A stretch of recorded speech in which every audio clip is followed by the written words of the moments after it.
Glory to God. Living ക്രൈസ്റ്റിലേക്ക് നിങ്ങളെവരെ ഞാൻ ചേർന്ന് സ്വാഗതം ചെയ്യുന്നു.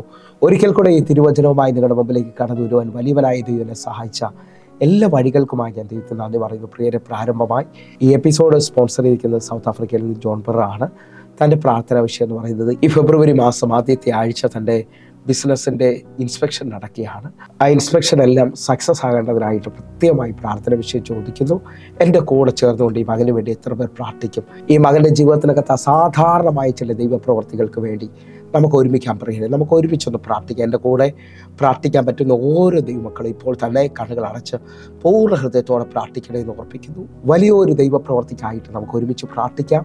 ദൈവത്തിൻ്റെ വലിയ ഫേവർ കാണുവാൻ, ദൈവത്തിൻ്റെ വലിയ പ്രവൃത്തി കാണുവാനായിട്ട് എൻ്റെ കൂടെ വിശ്വസിക്കുകയും പ്രാർത്ഥിക്കുകയും ചെയ്യണമെന്ന് ഓർപ്പിക്കുന്നു. അതേപോലെ തന്നെ തൻ്റെ സാമ്പത്തിക സ്ഥിതിക്ക് വലിയ മാറ്റങ്ങൾ, വലിയ ഉയർച്ച ഈ 2026 ദൈവം പകരേണ്ടതിനായിട്ട് നമുക്ക് ഒരുമിച്ച് പ്രാർത്ഥിക്കാം. സ്വർഗത്തിലെ ദൈവം വലിയ കാര്യങ്ങൾ ഈ മകന് വേണ്ടി ചെയ്യാൻ പോകുന്നതിനായിട്ട് നമുക്ക് ഒരുമിക്കാം. എൻ്റെ കൂടെ കണ്ണുകൾ അടയ്ക്കണം, പ്രാർത്ഥിക്കണമെന്ന് ഓർപ്പിക്കുന്നു. ഞങ്ങളെ സ്നേഹിക്കുന്ന ഞങ്ങളുടെ നല്ല ദൈവമേ, പൂർണ്ണ ഹൃദയത്തോടെ ഞങ്ങൾ ഒരുമിച്ച് ചേർന്ന് ജോൺ ആഫ്രിക്കയ്ക്ക് വേണ്ടി പ്രാർത്ഥിക്കുന്നു. കർത്താവേ, അത്ഭുതകരമായ ഒരു ദൈവപ്രവൃത്തി തൻ്റെ ജീവിതത്തിനകത്ത് ദൈവം പകരണമേ. അപ്പാ, ദൈവത്തിൻ്റെ പ്രവൃത്തിക്ക് മാറ്റമില്ലല്ലോ. കർത്താവിൻ്റെ കരം ഇപ്പോൾ തന്നെ ഈ മകന് വേണ്ടി ചലിക്കുന്നതിനായി, ദൈവത്തിൻ്റെ കരം ഇപ്പോൾ തന്നെ ആ അത്ഭുതകരമായി ആ ബിസിനസ്സിൻ്റെ വാതിലുകൾ തുറന്നതിനായി സ്തോത്രം. ദൈവത്തിൻ്റെ പ്രവർത്തികൾ വെളിപ്പെട്ടതിനായി നന്ദി. ആരെല്ലാം ആണോ കർത്താവെ ആ ചെക്കിങ്ങിന് വേണ്ടി വരുന്നത്, അവരെല്ലാം ഹൃദയത്തോട് ദൈവം ഇടപെടണമേപ്പാ. കർത്താവിൻ്റെ വലിയ ഫേവർ അങ്ങ് വെളിപ്പെടുത്തണമേപ്പാ. തനിക്ക് ആ ബിസിനസ് അപ്രൂവ്ഡായി കിട്ടിയതിനായിട്ടും ദൈവം തനിക്ക് വേണ്ടി വലിയ വാതിൽ തുറന്നതിനായി ഞങ്ങൾ സ്തോത്രം ചെയ്യുകയാണ്. വിശ്വാസത്തിൽ ഞങ്ങൾ നന്ദി പറയുന്നു. കർത്താവ് ചെയ്യുന്നതിനായി സ്തോത്രം. ദൈവത്തിന് വലിയ പ്രവൃത്തി വെളിപ്പെട്ടതിനായി നന്ദി. യേശുവിൻ നാമത്തിൽ ഞങ്ങൾ പ്രാർത്ഥിക്കുന്നു. കർത്താവെ, ഇപ്പോൾ തന്നെ തനിക്ക് വേണ്ടി വലിയ സാമ്പത്തിക വഴികൾ തുറന്നതിനായി നന്ദി. തൻ്റെ ശാരീരികമായിരിക്കുന്ന എല്ലാ ക്ഷീണത്തെ മാറ്റി കർത്താവ് അത്ഭുതത്തിലേക്ക് നടത്തിയതിനായി നന്ദി. യേശുവിൻ നാമത്തിൽ ഞാൻ പ്രാർത്ഥിക്കുന്നു. കേൾക്കണം പിതാവേ. ആമേൻ, ആമേൻ, ആമേൻ. പ്രിയരെ, അനുഗ്രഹിക്കപ്പെട്ട ഒരു എപ്പിസോഡിലോട്ട് ഞാൻ നിങ്ങളെ ക്ഷണിക്കുന്നു. കടന്നു വന്നാട്ടെ. പ്രിയരെ, മാറ്റമില്ലാത്ത ദൈവത്തിൻ്റെ തിരുവചനവുമായി ഒരിക്കൽ കൂടെ നിങ്ങളുടെ മുമ്പിലേക്ക് കടന്നു വരുവാൻ വലിയവനായ ദൈവം എന്നെ സഹായിച്ച എല്ലാ വഴികൾക്കുമായി ഞാൻ ദൈവത്തിന് നന്ദി പറയുകയാണ്. പ്രാരംഭത്തിൽ തന്നെ ദൈവത്തിൻ്റെ തിരുവചനത്തെക്കുറിച്ച് 1-2 കാര്യങ്ങൾ ഓർപ്പിക്കുകയാണ്. ദൈവത്തിൻ്റെ വചനത്തിൽ വിശ്വസിക്കുന്ന ഒരാളും ലജ്ജിച്ചു പോകത്തില്ല.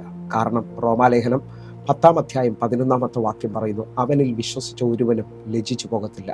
നിങ്ങൾ വിശ്വസിക്കുന്നവരാണെങ്കിൽ എൻ്റെ കൂടെ ചേർന്ന് പറയണം, എൻ്റെ കർത്താവ് എന്നെ ലജ്ജിപ്പിക്കാത്തവനാണ്. ഒന്നുകൂടെ ഒന്ന് ശ്രദ്ധിക്കാൻ പറ്റുമെങ്കിൽ, ദൈവത്തിൻ്റെ വചനത്തിന് നമ്മെ മുൻപോട്ട് നടത്തുവാൻ ശക്തിയുണ്ട്. 119-ാം സങ്കീർത്തനം 105-ാമത്തെ വാക്യം പറയുന്നു, നിൻ്റെ വചനം എൻ്റെ കാലിന് ദീപവും എൻ്റെ പാതയ്ക്ക് പ്രകാശവുമാണ്. നിങ്ങൾ വിശ്വസിക്കുന്നവരാണെങ്കിൽ ദൈവ ശബ്ദം നിൻ്റെ ജീവിതത്തിനകത്ത് വലിയ മാറ്റം കൊണ്ടുവരും. കാരണം 107-ാം സങ്കീർത്തനം അതിൻ്റെ 20-ാമത്തെ വാക്യം പറയുന്നു, ഞാൻ എൻ്റെ വചനം അയച്ച് അവരെ സൗഖ്യമാക്കിയും അവരെ കുഴിയിൽ നിന്ന് കരകയറ്റുകയും ചെയ്യും. നിങ്ങൾ വിശ്വസിക്കുന്നവരാണെങ്കിൽ ഇന്ന് ഈ വചന സന്ദേശം കേട്ടുകൊണ്ടിരിക്കുമ്പോൾ നിങ്ങൾ സൗഖ്യമാകാൻ പോവുകയാണ്. നിങ്ങളുടെ ജീവിതത്തിനകത്ത് അത്ഭുതകരമായ മാറ്റങ്ങൾ സംഭവിക്കാൻ പോകുന്നു. കാരണം ഈ വചനം നമ്മെ കുഴിയിൽ നിന്ന് കരകയറ്റുന്നതാണ്. ഒന്നുകൂടെ പറഞ്ഞു കഴിഞ്ഞാൽ, ഈ വചന കേൾവിയിൽ അസാധാരണമായ മാറ്റങ്ങൾ നിങ്ങൾ പ്രതീക്ഷിക്കണം. യോഹന്നാന്റെ സുവിശേഷം 15-ാം അധ്യായം അതിൻ്റെ 3-ാമത്തെ വാക്യം യേശു കർത്താവ് പറയാണ്, ഞാൻ നിങ്ങളോട് സംസാരിച്ച വചനങ്ങളാൽ നിങ്ങളിപ്പോൾ ശുദ്ധിയുള്ളവരായിത്തീരുകയാണ്. വചന കേൾവിയിൽ വിശ്വസിക്കുന്നവരാണെങ്കിൽ നിങ്ങൾക്ക് മാറ്റം വരും, അത് നിശ്ചയമാണ്. യോഹന്നാന്റെ സുവിശേഷം 1-ാം അധ്യായം അതിൻ്റെ 1-ാമത്തെ വാക്യം പറയുന്നു, ആദിയിൽ വചനമുണ്ടായിരുന്നു, വചനം ദൈവത്തോടു കൂടെയായിരുന്നു, വചനം ദൈവമായിരുന്നു.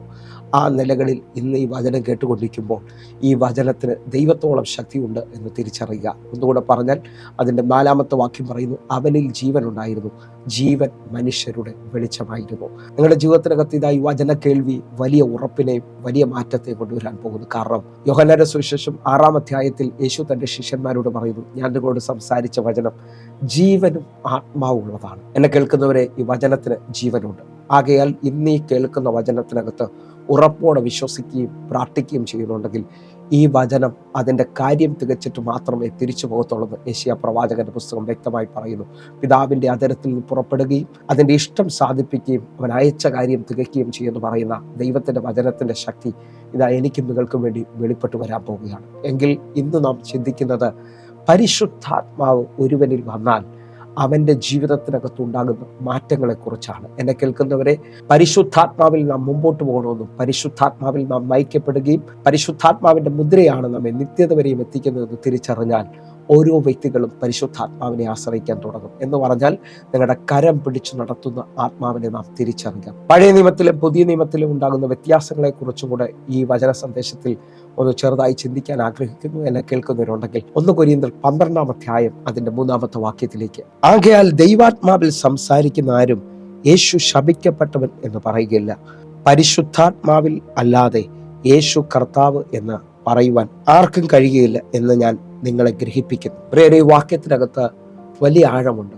ആകയാൽ ദൈവാത്മാവിൽ സംസാരിക്കുന്ന ആർക്കും യേശു ശപിക്കപ്പെട്ടവനെന്ന് പറയുവാൻ കഴിയത്തില്ല. അതേപോലെ തന്നെ പരിശുദ്ധാത്മാവിൽ അല്ലാതെ ഒരാൾക്ക് യേശു കർത്താവ് എന്ന് പറയുവാനും കഴിയത്തില്ല. എന്നെ കേൾക്കുന്നവരുണ്ടെങ്കിൽ പരിശുദ്ധാത്മാവ് നമ്മുടെ ഉള്ളിലേക്ക് വരുമ്പോഴാണ് നാം യേശുവിനെ പൂർണ്ണമായി ആശ്രയിക്കുകയും നമ്മുടെ രക്ഷിതാവായി നമ്മുടെ ദൈവമായി അംഗീകരിക്കുകയും ചെയ്യുന്നത്. എന്നെ കേൾക്കുന്നവരുണ്ടെങ്കിൽ പരിശുദ്ധാത്മാവ് ഒരാളുടെ ഉള്ളിൽ എപ്പോഴാണ് വരുന്നതെന്ന് ചോദിച്ചാൽ അവൻ രക്ഷയെക്കുറിച്ചും യേശുവിൽ നിന്നുള്ള വീണ്ടെടുപ്പിനെ കുറിച്ചും അറിയുമ്പോഴാണ്. ഗലാത്യ ലേഖനം ശ്രദ്ധിക്കാമെങ്കിൽ ഗലാത്യ ലേഖനം 4 അധ്യായം അതിന്റെ 6 വാക്യം, നിങ്ങൾ മക്കളാകൊണ്ട് അപ്പാ പിതാവേ എന്ന് വിളിക്കുന്ന സ്വപുത്രന്റെ ആത്മാവിനെ ദൈവം നമ്മുടെ ഹൃദയങ്ങളിൽ അയച്ചു. ഗലാത്യ ലേഖനത്തിലൂടെ പറയാണ്, നിങ്ങൾ മക്കളാകുന്നത് കൊണ്ട് സ്വപുത്രന്റെ ആത്മാവിനെ നമ്മുടെ ഹൃദയങ്ങളിൽ അയച്ചു. എങ്ങനെയാണ് ദൈവമക്കളാകാൻ കഴിയുന്നതെന്ന് ചോദിച്ചാൽ യോഹന്നാന്റെ സുവിശേഷം 1 അധ്യായം അതിന്റെ 12 വാക്യം പറയുന്നു, അവന്റെ നാമത്തെ കൈക്കൊണ്ട് അവന്റെ നാമത്തിൽ വിശ്വസിക്കുന്ന ഏവർക്കും ദൈവമക്കളാകുവാൻ അവൻ അധികാരം കൊടുത്തു. ഈ അധികാരത്തിൽ നാം ജീവിക്കണമെന്ന് ദൈവം ആഗ്രഹിക്കുന്നു. എന്ന് പറഞ്ഞാൽ പരിശുദ്ധാത്മാവ് നമ്മുടെ ഉള്ളിൽ വരുമ്പോഴാണ് നമുക്ക് ഈ പദവി വെളിപ്പെട്ടു വരുന്നത്. മക്കളാകാനുള്ള പദവി, അല്ലെങ്കിൽ മകനെന്നും മകളെന്നും വിളിക്കപ്പെടാനുള്ള ആ വലിയ അധികാരം നമ്മിൽ വെളിപ്പെടുന്നത്. ആ അധികാരത്തിൽ ജീവിക്കണമെന്ന് പുതിയ നിയമ വിശ്വാസികൾ തിരിച്ചറിയണമെന്നോ. ആ അധികാരത്തിലാണ് നാം മുമ്പോട്ട് ജീവിക്കേണ്ടത്. പുതിയ നിയമവിശ്വാസികൾ കൃത്യമായി തിരിച്ചറിയണം. എന്ന് പറഞ്ഞാൽ പരിശുദ്ധാത്മാവ് ഒരു വ്യക്തിയുടെ ജീവിതത്തിൽ വന്നത് അവൻ നിത്യത വരെയും നടക്കേണ്ടതിന് വേണ്ടിയാണ്, നിത്യത വരെയും മുമ്പോട്ട് പോകേണ്ടതിന് വേണ്ടിയാണ്. പഴയ നിയമത്തിൽ സങ്കീർത്തനം നാം ശ്രദ്ധിച്ചു നോക്കിയാൽ ദാവീദും കോരഹ് പുത്രന്മാരും ഒക്കെ ദൈവം മറന്നോ എന്ന് ചിന്തിക്കുന്ന അനുഭവങ്ങളുണ്ട്. ആ വാക്യത്തിനകത്തോട് വന്നിട്ട് ഇന്ന് നാം ദൈവാത്മാവിനെ കുറിച്ചുള്ള ആഴങ്ങൾ ശ്രദ്ധിക്കാൻ പോവുകയാണ്. എന്നെ കേൾക്കുന്നവരുണ്ടെങ്കിൽ പ്രാർത്ഥനയോടെ ഈ ചിന്തകൾ നിങ്ങളുടെ ജീവിതത്തിൽ അനുഗ്രഹമാകട്ടെ. സങ്കീർത്തനം 13 അധ്യായം അതിന്റെ 1 വാക്യം, യഹോവേ എത്രത്തോളം നീ എന്നെ മറന്നുകൊണ്ടിരിക്കും, നീ എത്രത്തോളം നിന്റെ മുഖത്തെ ഞാൻ കാണാതെ വണ്ണം മറയ്ക്കും. ഇത് ദാവീദ് പറയാണ്, യഹോവേ നീ എത്രത്തോളം എന്നെ മറന്നിരിക്കും, നീ എത്രത്തോളം നിന്റെ മുഖത്തെ എന്നിൽ നിന്ന് മറയ്ക്കും. ദാവീദ് വളരെ ആഴമായി ദൈവത്തോട് സംസാരിക്കുകയാണ്. നീ എന്നെ മറന്നോ?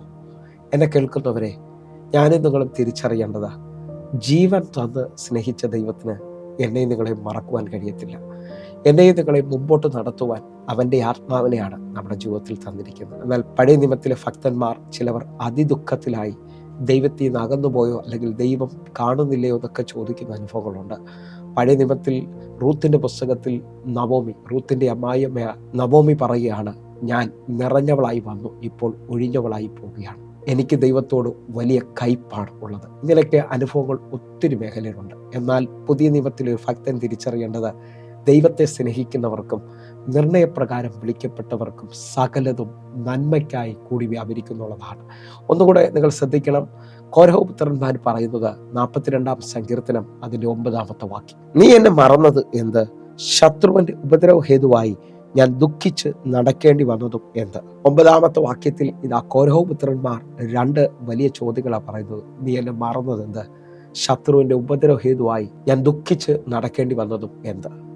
എന്നെ കേൾക്കുന്നവരെ, കോരഹ് പുത്രന്മാർ പറയുന്ന ആ പദം നിങ്ങൾ നോക്കണേ. ദൈവം എന്നെ മറന്നു. 2 പറയാണ്, എൻ്റെ ശത്രുക്കൾ നിമിത്തം ഞാനിപ്പോൾ ദുഃഖിച്ച് നടക്കുകയാണ്. നമ്മളിൽ പലരും പറയുന്നത് പോലെ എന്നെ കളിയാക്കുന്നവർ നിമിത്തം എനിക്ക് ഭയങ്കരമായ ദുഃഖമാണ്. അവരെന്നോട് ചോദിക്കുന്നുണ്ട്, നീ വിളിച്ച ദൈവം എവിടാ, നീ കൈയടിക്കാൻ ഇറങ്ങിയില്ലേ, നീ ഈ വചനവും പറഞ്ഞിറങ്ങിയിട്ട് നിന്റെ ജീവിതത്തിൽ വല്ലതും നടന്നോ? ഇങ്ങനെയൊക്കെ ചോദിക്കുന്ന അനേക ചോദ്യങ്ങൾ വരുമ്പോൾ ഞാനിതുകളും ദൈവത്തോട് പറയുന്ന ചില പദങ്ങളാണ്. ദൈവമേ, നീ എന്നെ മറന്നോ, നീ എൻ്റെ വിഷയത്തിനകത്ത് ചലിക്കാത്ത എന്താ? ഈ തലത്തിലേക്ക് നിൽക്കുമ്പോൾ എൻ്റെ പ്രാർത്ഥന മുറിയിൽ ദൈവം എന്നോടൊരു ചോദ്യം ചോദിച്ചു. ജീവൻ തന്നു സ്നേഹിച്ച ദൈവം, ആ ജീവനാണ് നമ്മുടെ അകത്ത് ചലിക്കുന്നത്. യോഹന്നാന്റെ സുവിശേഷം 10 അധ്യായത്തിൽ പറയുന്നു, കള്ളൻ വരുന്നത് അറുപ്പാനും മുടിപ്പാനും അത്രേ, ഞാൻ വന്നതോ ജീവൻ തരുവാനും സമൃദ്ധിയായ ജീവൻ തരുവാനും അത്രേ. യേശുവിൻ്റെ ജീവനിൽ വളരാൻ പറ്റുന്നവരുണ്ടെങ്കിൽ ഇപ്പോൾ ഒന്നുകൂടെ സമർപ്പിക്കണം. കാരണം എൻ്റെ പ്രാർത്ഥനാ മുറിയിൽ എന്നെ കരയിച്ച ഒരു ചിന്ത, യേശുവിന് നമ്മെ വെറുക്കാൻ കഴിയത്തില്ല. കാരണം അവൻ്റെ ജീവനാണ് നമ്മിലുള്ളത്. നിങ്ങൾ വിശ്വസിക്കുന്നവരാണെങ്കിൽ യേശയ്യാ പ്രവാചകന്റെ പുസ്തകം 49 അധ്യായം അതിൻ്റെ 15 വാക്യം, ഒരു സ്ത്രീ തൻ്റെ കുഞ്ഞിനെ മറക്കുമോ? താൻ പ്രസവിച്ച മകനോട് കരുണ തോന്നാതിരിക്കുമോ? അവർ മറന്നു കളഞ്ഞാലും ഞാൻ നിന്നെ മറക്കുകയില്ല. എന്നെ കേൾക്കുന്ന ഒരു വചനം ദൈവത്തിന്റെ ഹൃദയമാണ്. ഒരു സ്ത്രീ തൻ്റെ കുഞ്ഞിനെ മറക്കുമോ? താൻ പ്രസവിച്ച മകനോട് കരുണ തോന്നാതിരിക്കുമോ?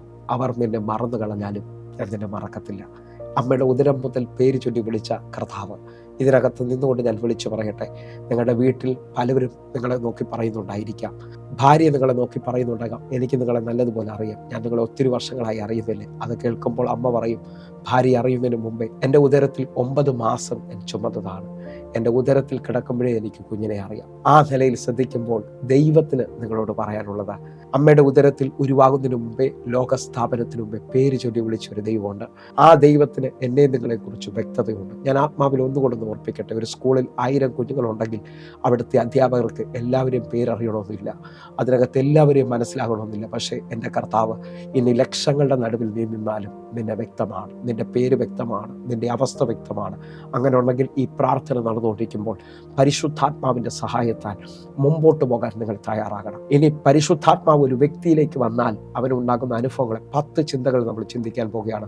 ഒന്നാമത്തത്, പരിശുദ്ധാത്മാവ് നിങ്ങളിൽ ഉണ്ടെങ്കിൽ നിങ്ങൾ ഒരിക്കലും ദൈവത്തെ തള്ളിപ്പറയത്തില്ല. കാരണം അവൻ്റെ ആത്മാവ് നമ്മോട് എപ്പോഴും സംസാരിച്ചു കൊണ്ടിരിക്കും. റോമാലേഖനം 8 അധ്യായം അതിൻ്റെ 16 വാക്യം, നാം ദൈവത്തിന്റെ മക്കളെന്ന് ആത്മാവ് താനും നമ്മുടെ ആത്മാവോട് സാക്ഷ്യം പറയുന്നു.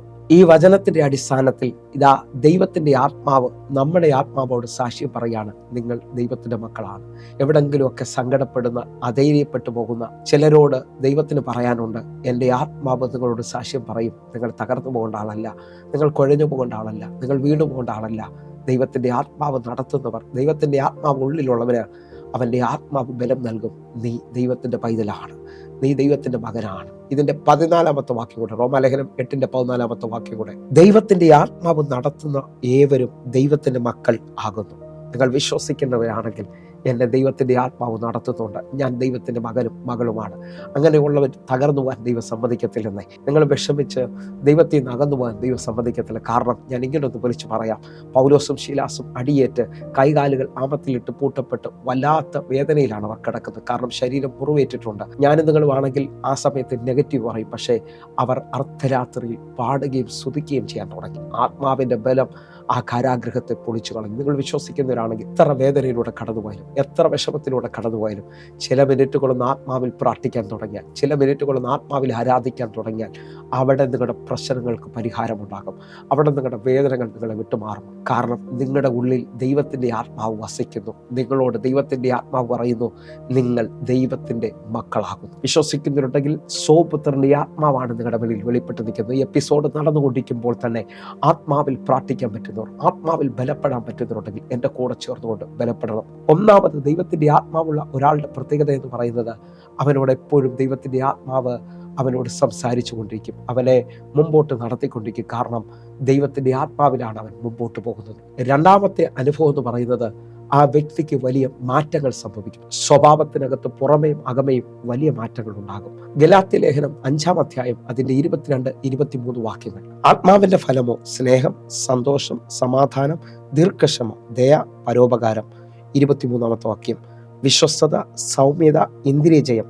ഈ വകയ്ക്ക് വിരോധമായി ഒരു ന്യായപ്രമാണവും ഇല്ല. എന്നെ കേൾക്കുന്നവരെ, ഇവിടെ ആത്മാവിന്റെ 9 ഫലങ്ങളാണ് കൊടുത്തിരിക്കുന്നത്. ഒരു വ്യക്തി ദൈവത്തിന്റെ ആത്മാവിൽ നടക്കുന്നു എങ്കിൽ അവനിൽ ഈ 9 ഫലങ്ങൾ വെളിപ്പെട്ടു വരും. ജഡത്തിന്റെ അനുഭവമല്ല, കോപമോ വിദ്വേഷമോ വൈരാഗ്യമോ ഒന്നുമല്ല നിങ്ങളുടെ മേൽ വ്യാപരിക്കാൻ പോകുന്നത്. നിങ്ങളുടെ മേൽ വ്യാപരിക്കുന്നത് സ്നേഹത്തിന്റെയും സന്തോഷത്തിന്റെയും സമാധാനത്തിന്റെയും ആത്മാവിന്റെ ശക്തിയായിരിക്കും വ്യാപരിക്കുന്നത്. നിങ്ങൾ വിശ്വസിക്കുന്നവരാണെങ്കിൽ ഇതാ ആത്മാവിന്റെ ഫലം കൊണ്ട് നിങ്ങളുടെ അനുഭവങ്ങൾക്ക് വ്യത്യാസം വരാൻ പോവുകയാണ്. നിങ്ങളുടെ ജീവിതത്തിനകത്ത് വലിയ മാറ്റങ്ങൾ മറ്റുള്ളവർക്ക് തിരിച്ചറിയാൻ പറ്റും. മൂന്നാമത്, ഒരുവനിൽ പരിശുദ്ധാത്മാവുണ്ട് എങ്കിൽ അവൻ്റെ ജീവിതത്തിനകത്ത് അവൻ മറ്റുള്ളവരോട് സഹതാപം കാണിക്കുകയും മറ്റുള്ളവരോട് അവൻ തൻ്റെ സാക്ഷ്യത്തെ പറയുകയും ചെയ്യും. കാരണം നമ്മുടെ മേളിൽ ഏറ്റവും വലിയ വാഗ്ദത്തങ്ങളിൽ ഒന്നാണ് അപ്പോസ്തല പ്രവൃത്തി 1 അധ്യായം അതിൻ്റെ 8 വാക്യം. എന്നാൽ പരിശുദ്ധാത്മാവ് നിങ്ങളുടെ മേളിൽ വരുമ്പോൾ നിങ്ങൾ ശക്തി ലഭിച്ചിട്ട് യെരൂശലേമിലും യഹൂദയിലും എല്ലായിടത്തും ശമരിയയിലും ഭൂമിയിലെ അറ്റത്തോളം എൻ്റെ സാക്ഷികളാകും എന്ന് പറഞ്ഞു.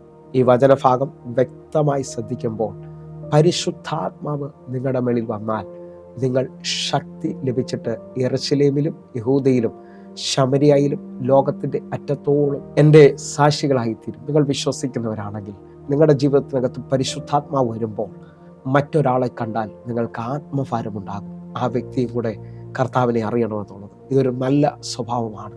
നിങ്ങൾ വിശ്വസിക്കുന്നവരാണെങ്കിൽ നിങ്ങൾ സുവിശേഷം ചുമക്കുന്നവരാണ്, സുവാർത്ത ചുമക്കുന്നവരാണ്. എൻ്റെ കൂടെ ഈ സമയത്ത് വിശ്വസിക്കുന്നവർ ഒരുമിച്ച് പ്രാർത്ഥിക്കണം. കർത്താവെ, എൻ്റെ ജീവിതത്തിനകത്ത് ഒരു സാക്ഷിയാകുവാൻ, എൻ്റെ ജീവിതത്തിനകത്ത് മറ്റുള്ളവരോട് ഈ ദൈവത്തെ ഉയർത്തുവാൻ തക്കവണ്ണം. ശിഷ്യന്മാർ മാളിക റൂമിൽ ആത്മാവിനെ പ്രാപിച്ച ശേഷം അവർ ലോകത്തെ കീഴ്മേൽ മറിക്കുന്നവരായി തീരുകയാണ്. ഒന്നുകൂടെ പറഞ്ഞു കഴിഞ്ഞാൽ ആത്മാവിൻ്റെ ശക്തി അവരുടെ മേളിൽ വെളിപ്പെട്ടപ്പോൾ 3000 യഹൂദന്മാരെ അവർ സ്നാനപ്പെടുത്തുവാൻ തയ്യാറാകുകയാണ്. നിങ്ങളുടെ ജീവിതത്തിനകത്തും ഇതേപോലെ അനേകരിലേക്ക് ഈ ആത്മശക്തി പകരുന്ന രീതിയിൽ അനേകരിലേക്ക് ദൈവത്തെക്കുറിച്ച് പറയാൻ തക്കവണ്ണം പരിശുദ്ധാത്മാവിൻ്റെ ശക്തി നിങ്ങളുടെ മേളിലേക്ക് ചലിക്കാൻ തുടങ്ങുകയാണ്. നിങ്ങൾ വിശ്വസിക്കുക, നിങ്ങളുടെ മേളിലേക്ക് ഈ മെസ്സേജ് നടന്നുകൊണ്ടിരിക്കുമ്പോൾ തന്നെ അന്ത്യകാലത്തിൽ ഞാൻ സകല ജഡത്തിൻ്റെ മേളിലേക്കും എൻ്റെ ആത്മാവിനെ പകരുമെന്ന് പറഞ്ഞ വാഗ്ദത്തം ഇപ്പോൾ പകർന്നു തുടങ്ങിയാണ്. നിങ്ങൾ ആത്മാവിൻ്റെ ശക്തിയിൽ ജ്വലിക്കണമെന്ന് ഞാൻ ആഗ്രഹിക്കുകയാണ്.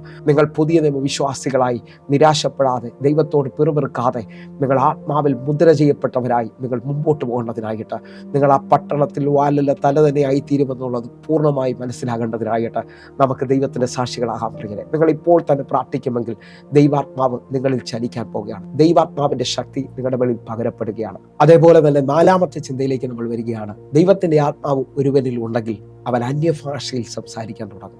മാർക്കോസിന്റെ സുവിശേഷം പറയുന്നു, അവർ പുതുഭാഷകളിൽ സംസാരിക്കും. ഞാൻ ആത്മാവിൽ വിളിച്ചു പറയാം, ദൈവത്തിൻ്റെ ആത്മാവ് മാളിക റൂമിലേക്ക് ഇറങ്ങി വരുമ്പോൾ അവരെല്ലാം ആത്മാവിൽ നിറഞ്ഞ് അന്യഭാഷകൾ സംസാരിക്കാൻ തുടങ്ങി. നിങ്ങൾ ശ്രദ്ധിക്കാൻ പറ്റുമെങ്കിൽ 1 കൊരിന്ത്യർ 14-ാം അധ്യായം അതിൻ്റെ 2-ാമത്തെ വാക്യം, അന്യഭാഷയിൽ സംസാരിക്കുന്നവൻ മനുഷ്യരോടല്ല ദൈവത്തോടത്രേ സംസാരിക്കുന്നത്, ആരും തിരിച്ചറിയുന്നില്ലല്ലോ, എങ്കിലും അവൻ ആത്മാവിൽ മർമ്മങ്ങളെ സംസാരിക്കുന്നു. അന്യഭാഷയിൽ സംസാരിക്കുമ്പോൾ ഉണ്ടാകുന്ന ഏറ്റവും വലിയ പ്രത്യേകത എന്ന് പറയുന്നത് നിങ്ങളുടെ ജീവിതത്തിനകത്ത് നിങ്ങൾ ഡയറക്റ്റായി ദൈവത്തോട് സംസാരിക്കുകയാണ്. ആത്മാവിൽ ഒരുവൻ ചലിക്കുന്നതിൻ്റെ അടയാളമാണ് അവൻ അന്യഭാഷയിൽ സംസാരിക്കുന്നത്. നിങ്ങൾ വിശ്വസിക്കുന്നവരാണെങ്കിൽ നിങ്ങൾ ദൈവത്തോട് സംസാരിക്കുന്നവരാണ്. ദൈവത്തിനും നിങ്ങളിലും ഇടയിൽ മീഡിയേറ്റർമാരില്ല. നിങ്ങൾ ആത്മാവിൽ പ്രാർത്ഥിക്കാൻ തുടങ്ങണം. ആ സമയത്ത് നിങ്ങൾ തിരിച്ചറിയുക, അവൻ ദൈവത്തോട് സംസാരിക്കുന്നു. 2, മറ്റാരും അത് തിരിച്ചറിയുന്നില്ലല്ലോ. 3ാമത്തത്, അവൻ ആത്മാവിൽ മർമ്മങ്ങളെ സംസാരിക്കുന്നു എന്ന് പറഞ്ഞാൽ അവൻ രഹസ്യങ്ങളെ സംസാരിക്കുകയാണ്. നിങ്ങളുടെ ജീവിതത്തിനകത്ത് ദൈവം വെച്ചിരിക്കുന്ന നന്മകൾ, രഹസ്യങ്ങൾ ഇപ്പോൾ മുതൽ വെളിപ്പെട്ട് വരികയാണ്. ആ തലങ്ങൾ നിങ്ങളുടെ ജീവിതത്തിനകത്ത് വെളിപ്പെട്ട് വരട്ടെ. അതിൻ്റെ 4ാമത്തെ വാക്യം നിങ്ങൾ ശ്രദ്ധിച്ചാൽ, അന്യഭാഷയിൽ സംസാരിക്കുന്നവൻ തനിക്ക് തന്നെ ആത്മീക വർധന വരുത്തുന്നു. എന്നെ കേൾക്കുന്നവരുണ്ടെങ്കിൽ അന്യഭാഷയിൽ സംസാരിക്കുമ്പോൾ നിങ്ങൾ ദുഃഖത്തിലോ നിരാശയിലേക്കോ ഒന്നും പോകത്തില്ല. കാരണം നിങ്ങളുടെ ജീവിതത്തിനകത്ത് ആത്മീക വർധന വരികയാണ്. എനിക്ക് മദ്രാസിലൊരു ദൈവാസനുണ്ട്. അദ്ദേഹം തൻ്റെ ജീവിതത്തിൽ 3ാം ക്ലാസ് പഠിത്തം മാത്രമേ ഉള്ളൂ. കാരണം 3ാം ക്ലാസ്സിൽ നിന്ദയും പ്രശ്നവും എല്ലാമായിട്ട് അദ്ദേഹത്തിന് പഠിക്കാൻ മുമ്പോട്ട് പോകാൻ കഴിയാതായി. താനൊരു വലിയ റിജക്റ്റഡ് പേഴ്സൺ ആയിരുന്നു. മുമ്പോട്ട് പോകുന്നതനുസരിച്ച് യേശുവിനെ അറിയുവാനായിട്ട് തൻ്റെ ജീവിതത്തിൽ അവസരമായി. തൂത്തുക്കുടിയിലുള്ള സഭയുടെ 4500 പേരുണ്ട് അദ്ദേഹത്തിൻ്റെ സഭയിൽ. ആ സഭയുടെ പ്രത്യേകത എന്ന് പറഞ്ഞാൽ അദ്ദേഹത്തിന് എഴുത്തും വായനയും അറിയത്തില്ല. പക്ഷേ താൻ എല്ലാ ദിവസവും 5 മണിക്കൂർ ആത്മാവിൽ പ്രാർത്ഥിക്കും. ആത്മാവിൽ പ്രാർത്ഥിക്കുമ്പോൾ താൻ ആ ദേശത്തിലൂടെ നടന്നാൽ തന്നെ അനേകർ ദൈവത്തെ അറിയാണ്. റോഡ് സൈഡിലുള്ള തൻ്റെ സഭയിലേക്ക് ഓരോ ദിവസവും താൻ പ്രാർത്ഥിച്ചു കഴിയുമ്പോൾ പുതിയ ആത്മാവ് കയറി വരികയാണ്. ആ സഭയുടെ ആ റോഡിൻ്റെ വക്കിൽ വരുമ്പോൾ തന്നെ ചിലവരെ ദൈവത്തിൻ്റെ ആത്മാവ് തെളി ആ സഭയിലേക്ക് കയറ്റുകയാണ്. നിങ്ങൾ വിശ്വസിക്കുന്നവരാണെങ്കിൽ മാനുഷിക ബുദ്ധികളെക്കാൾ വലുതാണ് ദൈവത്തിൻ്റെ ആത്മാവിൻ്റെ നടത്തിപ്പ്. ആ നിലയിൽ നിങ്ങളെ ഞാൻ ഒരു കാര്യം ഉപദേശിക്കുന്നു, നിങ്ങൾ മണിക്കൂറുകൾ ആത്മാവിൽ പ്രാർത്ഥിക്കുന്നവരായി തീരണം. കാരണം ആത്മാവിൽ പ്രാർത്ഥിക്കുന്നവൻ തനിക്ക് തന്നെ ആത്മീക വർധന വരുത്തുകയാണ്. നിങ്ങൾ ആത്മാവിൽ ജ്വലിക്കുവാൻ തയ്യാറാകണം. നിങ്ങൾ ആത്മാവിൽ ഉയരുവാൻ തയ്യാറാകണം. 5ാമത്തെ ചിന്തയിലേക്ക് വരികയാണ്. ദൈവത്തിൻ്റെ ആത്മാവ് ഒരുവൻ ഉണ്ടെങ്കിൽ അവൻ ദൈവത്തെ അല്ലെങ്കിൽ യേശുവിനെ ആഴമായി സ്നേഹിക്കാനിടയെത്തീരും. റോമാലേഖനം 5-ാം അധ്യായം അതിൻ്റെ 5-ാമത്തെ വാക്യം, പ്രത്യാശയ്ക്കോ ഭംഗം വരുന്നില്ല, ദൈവത്തിൻ്റെ സ്നേഹം നമുക്ക് നൽകപ്പെട്ട പരിശുദ്ധാത്മാവിനാൽ നമ്മുടെ ഹൃദയങ്ങളിൽ പകർന്നിരിക്കുന്നുവല്ലോ. ഇത് അപ്രത്യാശയ്ക്കോ ഭംഗം വരുന്നില്ല. ഞാൻ ആഴമായി നിങ്ങളോട് ആദ്യം പറഞ്ഞതുപോലെ നമ്മുടെ ജീവിതത്തിനകത്ത് എന്തെല്ലാം പ്രതികൂലങ്ങളിലൂടെ പ്രശ്നത്തിലൂടെ കടന്നുപോയാലും പ്രത്യാശ എന്ന് പറയുന്നത് എൻ്റെ കർത്താവ് മടങ്ങി വരും. എൻ്റെ കർത്താവ് എനിക്ക് വേണ്ടിയാണ് ജീവിച്ചത്, എനിക്ക് വേണ്ടിയാണ് മരിച്ചത്, എനിക്ക് വേണ്ടിയാണ് ഉയർത്തെഴുന്നേറ്റത്. അവൻ മടങ്ങി വരുമെന്നുള്ളത് നിശ്ചയമാണ്. ആ പ്രത്യാശയിൽ ജീവിക്കുന്ന ആ ദൈവസ്നേഹം നമ്മിലേക്ക് വർദ്ധിക്കാൻ തുടങ്ങുമ്പോൾ നിങ്ങൾക്ക് ദുഃഖിച്ച് തളർന്ന് പിന്മാറിപ്പോകാൻ പറ്റത്തില്ല പ്രിയരെ. കാരണം പരിശുദ്ധാത്മാവിലൂടെ അവൻ്റെ സ്നേഹം നമ്മിൽ വർദ്ധിച്ചു വരികയാണ്.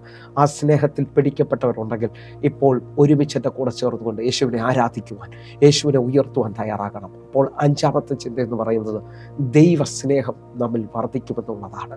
ആറാമത്തെ ചിന്ത എന്ന് പറയുന്നത് ദൈവാത്മാവുള്ള ഒരുവൻ അവൻ സത്യത്തിൽ വഴി നടത്തപ്പെടുന്നവനായിരിക്കും. ആഴമായി അവനെ ദൈവാത്മാവ് ഉപദേശിച്ച് മുമ്പോട്ട് നടത്താൻ തയ്യാറാകും. 1 യോഹന്നാൻ 2-ാം അധ്യായം അതിൻ്റെ 27-ാമത്തെ വാക്യം, അവനാൽ പ്രാപിച്ച അഭിഷേകം നിങ്ങളിൽ വസിക്കുന്നു, ആരും നിങ്ങളെ ഉപദേശിക്കുവാൻ ആവശ്യമില്ല.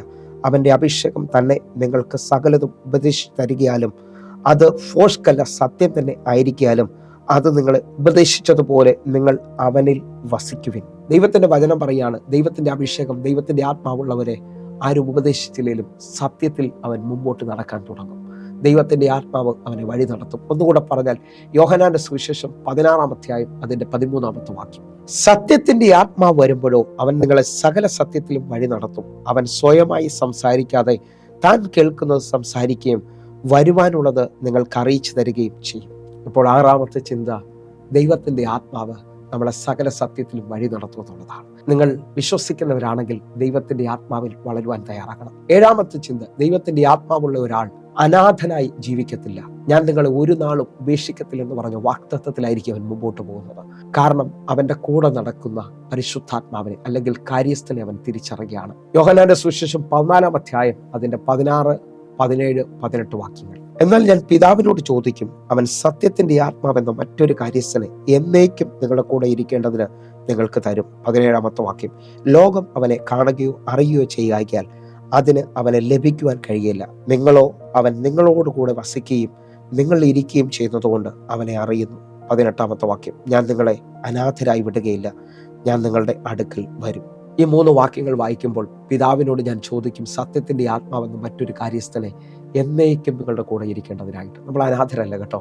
നമ്മൾ പലരും ദുഃഖിക്കുകയും എല്ലാ ദൈവം കാണുന്നില്ലല്ലോ എന്നൊക്കെ പറയുന്ന അനുഭവത്തിനകത്തുനിന്ന് ഇന്നു മുതൽ ദൈവാത്മാവിൽ ചലിക്കുന്നവരാണെങ്കിൽ ഏതു വിഷമസ്ഥിതിയിലും ദൈവത്തിന്റെ ആത്മാവ് നമ്മോട് പറയും, ധൈര്യപ്പെടുക, മുമ്പോട്ട് പോകുക, പ്രാർത്ഥിച്ചു ഉണരാൻ പറ്റുന്നവര് നിങ്ങളുടെ ജീവിതത്തിനകത്ത്. കാരണം ലോകത്തിന് അവനെ കാണുകയോ അറിയുകയോ ചെയ്യാൻ കഴിയത്തില്ല, പക്ഷെ അവൻ നമ്മിൽ വസിക്കുന്നു, നമ്മിൽ ഇരിക്കുന്നു. 18-ാമത്തെ വാക്യം പറയുന്നു, ഞാൻ നിങ്ങളെ ഒരു നാളും അനാഥരായി വിടുകയില്ല. നിങ്ങൾ വിശ്വസിക്കുന്നവരാണെങ്കിൽ ദൈവാത്മാവുള്ള ഒരു വ്യക്തിക്ക് അനാഥനാകുവാൻ കഴിയത്തില്ല. അവൻ ദൈവത്തിന്റെ മകനാണ്, അവൾ ദൈവത്തിന്റെ മകളാണ്. നിങ്ങൾ ഇപ്പോൾ എൻ്റെ കൂടെ ചേർന്ന് വിശ്വസിക്കാൻ തയ്യാറാകണം. എങ്കിൽ 8-ാമത്തെ ചിന്ത, നമുക്ക് പ്രാർത്ഥിക്കാൻ പോലും കഴിയാത്തൊരു അനുഭവത്തിലാണ് നിങ്ങൾ ഇപ്പോൾ കടന്നു പോകുന്നതെങ്കിൽ ദൈവത്തിന്റെ ആത്മാവ് വസിക്കുന്ന ഒരു മനുഷ്യന്റെ പ്രത്യേകത, റോമാലേഖനം 8-ാം അധ്യായം അതിന്റെ 26-ാമത്തെ വാക്യം, ആവണ്ണം തന്നെ ആത്മാവ് നമ്മുടെ ബലഹീനതയ്ക്ക് തുണ നിൽക്കുന്നു. വേണ്ടുപോലെ പ്രാർത്ഥിക്കേണ്ടത് എന്തെന്ന് നാം അറിയുന്നില്ലല്ലോ. ആത്മാവ് തന്നെ ഉച്ചരിച്ചുകൂടാത്ത ഞരക്കങ്ങളാൽ നമുക്ക് വേണ്ടി പക്ഷപാതം ചെയ്യുന്നു. നമ്മുടെ ബലഹീനതയിൽ പരിശുദ്ധാത്മാവ് തുണ നിൽക്കുന്നു. പ്രാർത്ഥിക്കേണ്ടത് എങ്ങനെയെന്ന് നാം അറിയുന്നില്ലല്ലോ. നമ്മൾക്ക് വേണ്ടി പരിശുദ്ധാത്മാവ് ഉച്ചരിച്ചുകൂടാത്ത ഞരക്കങ്ങളാൽ പക്ഷപാതം ചെയ്യുന്നു എന്ന് പറഞ്ഞാൽ നമുക്ക് വേണ്ടി മധ്യസ്ഥ ചെയ്യുകയാണ്. നമ്മുടെ വേദനയിൽ നമുക്ക് വേണ്ടി ചലിക്കുന്ന പരിശുദ്ധാത്മാവിനെ നാം തിരിച്ചറിയണം. അങ്ങനെ ഉണ്ടെങ്കിൽ പരിശുദ്ധാത്മാവിൽ ബലപ്പെടാൻ തയ്യാറാകണം. പഴയ നിയമത്തിൽ ന്യായാധിപന്മാരുടെ പുസ്തകത്തിനകത്ത് ഇതാ ശിംശോന്റെ മേളിൽ പരിശുദ്ധാത്മാവ് വെളിപ്പെട്ടതായി കാണാൻ പറ്റുന്നുണ്ട്. ന്യായാധിപന്മാരുടെ പുസ്തകം 15-ാം അധ്യായം അതിന്റെ 14-ാമത്തെ വാക്യം. 9-ാമത്തെ ചിന്ത ഞാൻ നിങ്ങളോട് പറയുകയാണ്, പരിശുദ്ധാത്മാവ് നിങ്ങളുടെ മേളിൽ ശക്തിയോടെ വന്നാൽ നിങ്ങളുടെ ബന്ധനങ്ങൾ കരിഞ്ഞു പോകും. നമുക്ക് ആ വാക്യത്തിലേക്ക് വരാം.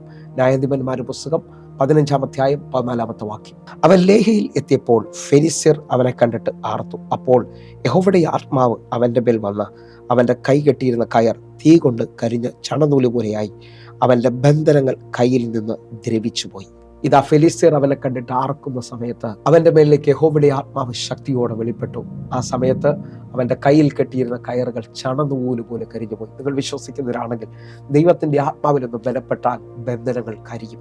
9-ാമത്തെ ചിന്ത, ദൈവത്തിന്റെ ആത്മാവ് ഒരാളുടെ മേലിൽ ശക്തിയോടെ വെളിപ്പെട്ടാൽ അവൻ ബന്ധനം കരിഞ്ഞവനായിത്തീരും, അവന്റെ കെട്ടുകൾ അഴിഞ്ഞു പോയിരിക്കും. 10-ാമത്തെ ചിന്ത, ദൈവത്തിന്റെ ആത്മാവ് ഒരാളുടെ മേലിൽ ശക്തിയോടെ വന്നാൽ അവൻ ആൾ മാറിയവനെ പോലെ ആയിത്തീരും. 1 ശമൂവേൽ 10-ാം അധ്യായം അതിന്റെ 6-ാമത്തെ വാക്യം, യഹോവയുടെ ആത്മാവ് ശക്തിയോടെ നിന്റെ മേൽ വന്നിട്ട് നീയും അവരോടുകൂടെ പ്രവചിക്കുകയും ആൾ മാറിയവനെ പോലെ ആയിത്തീരുകയും ചെയ്യും. ഈ വാക്യത്തിനകത്ത് ശമൂവേലിനെ നോക്കി പ്രവചിക്കുകയാണ്, യഹോവയുടെ ആത്മാവ് നിന്റെ മേൽ ശക്തിയോടെ വന്നാൽ നീയും അവനോടുകൂടെ പ്രവചിക്കും, ആൾ മാറിയവനെ പോലെ ആയിത്തീരും. 10ാമത്തെ ചിന്ത, ദൈവത്തിൻ്റെ ആത്മാവ് ശക്തിയോടെ ഒരുത്തൻ്റെ മേൽ വന്നാൽ അവൻ ആൾ മാറിയവനെ പോലെ ആയിത്തീരും. നിങ്ങൾ വിശ്വസിക്കുന്നവരാണെങ്കിൽ ഈ എപ്പിസോഡ് നടന്നുകൊണ്ടിരിക്കുമ്പോൾ നിങ്ങൾ ആൾ മാറിയവനെ പോലെ ആയിത്തീരാൻ പോവുകയാണ്. ഒന്ന്, നിങ്ങൾ എൻ്റെ കൂടെ ചേർന്ന് പ്രാർത്ഥിക്കുമെങ്കിൽ ഇതാ നിങ്ങളുടെ കൂടെ എന്നേക്കും ഇരിക്കുന്ന പരിശുദ്ധാത്മാവ് അവൻ നിങ്ങളിൽ വസിക്കുകയാണ്. നിങ്ങൾ അവനെ ഒന്ന് തിരിച്ചറിഞ്ഞിട്ടുണ്ടെങ്കിൽ, എത്ര വർഷമായി രക്ഷിക്കപ്പെട്ടോ, എത്ര വർഷമായി മുമ്പോട്ട് പോകുമെന്ന് എനിക്കറിയത്തില്ല, പക്ഷേ നിങ്ങളുടെ കൂടെ നിത്യത വരെയും നടക്കുന്ന ആത്മാവിനെ നാം തിരിച്ചറിയണമെന്ന് ഓർപ്പിക്കുന്നു. നിങ്ങൾ വിശ്വസിക്കുക, എൻ്റെ കൂടെ നടക്കുന്ന എൻ്റെ മക്കള്, എൻ്റെ ഭാര്യ, അവരുമായി ഞാൻ നിരന്തരം സംസാരിച്ചില്ലെങ്കിൽ ആ ബന്ധം തകർന്നു പോകും. ഇതേപോലെ നിത്യത വരെയും നടത്തുന്ന ആത്മാവിനെ നിങ്ങൾ തിരിച്ചറിയണം. ഓരോ ദിവസവും ആത്മാവിൽ നിങ്ങൾ ബലപ്പെടാൻ തയ്യാറാകണം. നിങ്ങൾ ഈ വചനചിന്ത നിങ്ങളെ തൊട്ടിട്ടുണ്ടെങ്കിൽ നിങ്ങൾ പ്രാർത്ഥിക്കാൻ വിളിക്കണം. നമ്മൾ അഭിഷേകത്തിൽ ഒരുമിച്ച് പ്രാർത്ഥിക്കാൻ പോവുകയാണ്.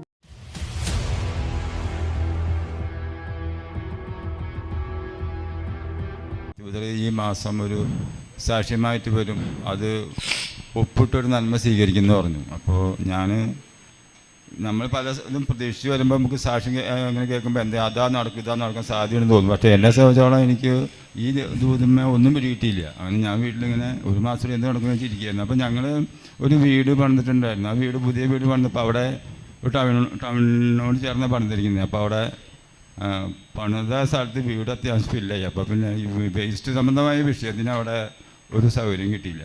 അപ്പോൾ വേസ്റ്റ് വരിക വരുമ്പോൾ ഞങ്ങൾക്ക് വലിയ ബുദ്ധിമുട്ടായി. അപ്പോൾ എനിക്ക് കൃഷിഭൂമിയുണ്ട്, അവിടെ 4 കിലോമീറ്റർ ദൂരത്തേക്ക് ഇത് കൊണ്ടുപോകണം ഞാൻ. അപ്പോൾ അമ്മ വയസ്സായിരുന്നപ്പോൾ എപ്പോഴും ബന്ധുക്കൾ പാടവടങ്ങൾ കൊണ്ടുവന്ന് ആഴ്ചയിൽ 3 വട്ടം ഇത് കൊണ്ട് പോക്കാം. അപ്പോൾ ഞങ്ങൾ അവിടെ സ്ഥലം അന്വേഷിച്ച് നോക്കി, ഞങ്ങളുടെ ബുദ്ധിയിലൊന്നും സ്ഥലം കിട്ടിയില്ല. അപ്പോൾ ഒരു 6 മാസം മുമ്പ് ഞങ്ങളുടെ അന്വേഷണമൊക്കെ നിർത്തി. ഞങ്ങൾ ഇനി ഏതായാലും നമ്മളെ കൊണ്ട് കഴിയാവുന്ന പ്രായത്തിൽ കൊണ്ടിടുക എന്ന് വിചാരിച്ച് ഞങ്ങൾ ആ വിഷയം ഞങ്ങളുടെ മനസ്സിൽ നിന്ന് വിട്ടു. അപ്പോഴാണ് പാസ്റ്റർ ഈ ദൂതമ്മ ദൈവത്തിൻ്റെ പ്രവൃത്തി കണ്ടത്. എൻ്റെ വീടിൻ്റെ തൊട്ട് ബാക്കിൽ ഒരു ഭൂമിയുണ്ട്. അയാൾ ഒരു വലിയ അവിടെ ഉള്ളവരെല്ലാം ഭൂമി ദീർഘകാലത്തേക്ക് ലാഭം കിട്ടാൻ വേണ്ടി വാങ്ങിച്ചിരുന്നു. ആരും വിൽക്കുന്നവരല്ല, ഫ്ലാറ്റ് പണിത് വിൽക്കാൻ വലിയ വലിയ ഐഡിയ ഉള്ളവരാണ്. അപ്പോൾ ഇത് തൊട്ട് അരുവിനൊരു ഭൂമി കൊടുക്കുന്നുണ്ട്. ഞങ്ങൾ ചോദിക്കാനും കൂടി പോയില്ല. അവരൊക്കെ ഈ ഐഡിയ ഉള്ളവരാണ്. കാരണം അവർ വലിയ വലിയ ഭാവി കണ്ടിട്ട് വാങ്ങിച്ചിരുന്നവർ, വലിയ വലിയ വിലയ്ക്ക് വിൽക്കുന്നവരൊക്കെയാണ്.